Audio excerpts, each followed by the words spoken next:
Hello বন্ধুরা, আজকে আমরা দুটো রেসিপি শেয়ার করব, ফ্রায়েড রাইস আর বাটার পনির। তার জন্য লাগছে গাজর, ক্যাপসিকাম, বিনস আর মটরশুঁটি। এই দিয়ে করে নেব। তেল দিয়ে দিয়েছি কড়াইতে, দিয়ে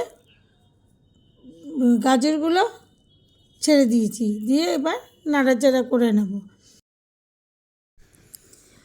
ফ্রাইড রাইস তো সবাই রান্না করেন, আপনারা দেহরাদুন রাইস দিয়ে ফ্রাইড রাইসটা করেন, কিন্তু আমি আজকে ওটা গোবিন্দভোগ চাল দিয়েই বানাবো।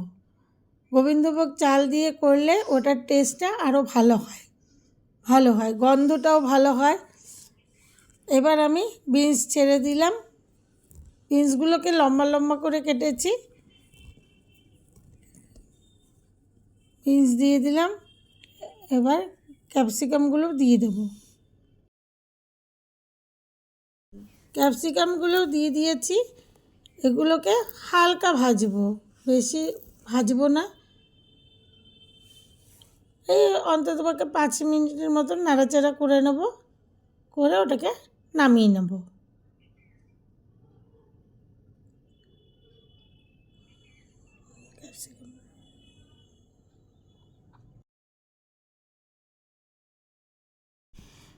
এটা ভাজা হচ্ছে, এবার ভাজা হতে হতে আমি পাশের গ্যাসে গোবিন্দভোগ চালটা বসাবো। তার জন্য হাঁড়িতে গরম জল বসিয়ে দিয়েছি। এবার এটা জলটা ফুটতে লেগেছে।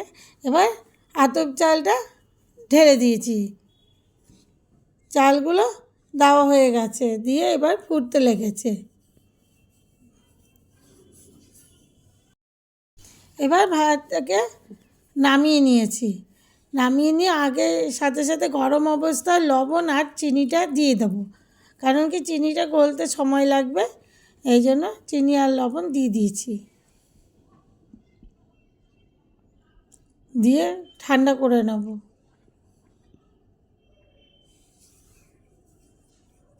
আর মটরশুঁটিটাও ওটার সঙ্গে ভাতের সঙ্গে একবারে সেদ্ধ করে নিয়েছিলাম। দিয়ে এবার সব ভাজাগুলো সব দিয়ে দেবো, দিয়ে মিশিয়ে নিয়েছি। দেখতেই পাচ্ছেন ভাজাগুলো সব দেওয়া হয়ে গেছে। এবার ঘি দিয়ে দেব, ভর্তি করে 1 চামচ ঘি দিয়ে দেবো।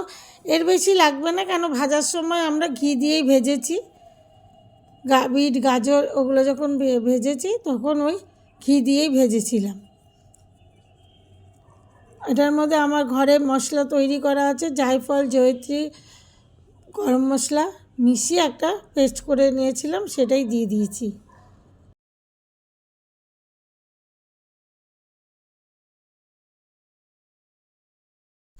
এবার বাটার পনিরের জন্য একটা মশলা তৈরি করব।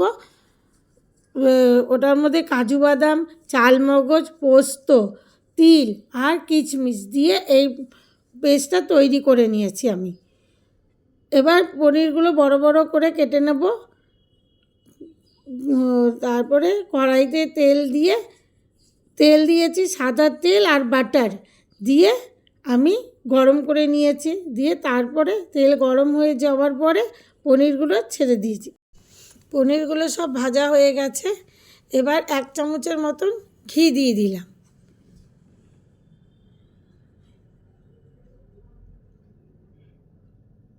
এবার ওটার মধ্যে সাদা জিরা ফোড়ন দিয়ে দিলাম।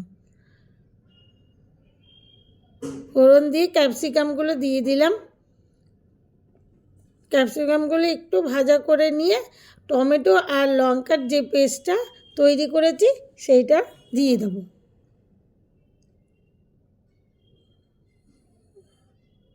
ওটাকে এবার ভাজা করে নেব, হালকা একটু নাড়াচাড়া করব। এই 2 থেকে 3 মিনিটের মতো নাড়াচাড়া করব, করে মটরশুঁটিগুলোও দিয়ে দেবো।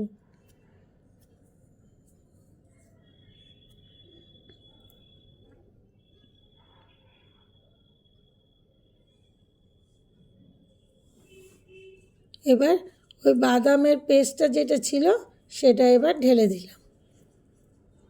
ওটা গ্রেভিটা হওয়ার জন্য ওটা দিয়ে দিব। দিয়ে হালকা নাড়াচাড়া করব। এটাকে বেশি ফুটতে দিতে হবে না, অল্প ফুটলেই হবে। এবার বাটারগুলো আবার দিয়ে দেবো, বেশি করে বাটার দিয়ে দেবো। যেহেতু বাটার পনির এটা, সেহেতু বাটারগুলো সব দিয়ে এবার এটা নামিয়ে নেব। নামিয়ে নিলাম। এবার এটাকে ফ্রাইড রাইসের সঙ্গে পরিবেশন করব। আপনারা খেয়ে দেখুন, খুবই টেস্টি হয়। এই যে আপনাদের যদি এই রেসিপিটা ভালো লাগে তাহলে আমাদের চ্যানেলটিকে লাইক শেয়ার করবেন।